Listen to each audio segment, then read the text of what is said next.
শুভ সকাল সবাইকে। আরও একটা দিনের শুভেচ্ছা জানিয়ে আজকের ভিডিওটি শুরু করছি।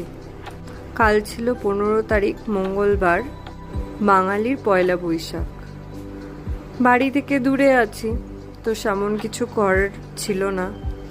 আর তার থেকেও বড় কথা, আমার হাজব্যান্ডের ছুটি ছিল না। সন্ধ্যাবেলায় ও একটু সময় পাওয়াতে আমরা দুজনে মিলে চলে গেছিলাম পাশেরই একটা কমপ্লেক্সে কিছু সন্ধ্যের খাবার খাওয়ার জন্য।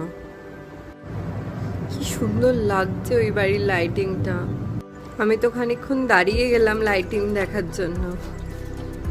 বেশ ভালো লাগে এরকম বাড়িতে লাইট লাগানো থাকলে, মনটা বেশ ভালো হয়ে যায়।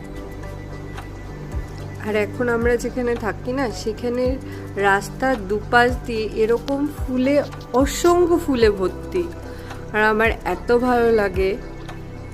এই ফুলগুলোকে আমি কাগজি ফুল নামেই জানি।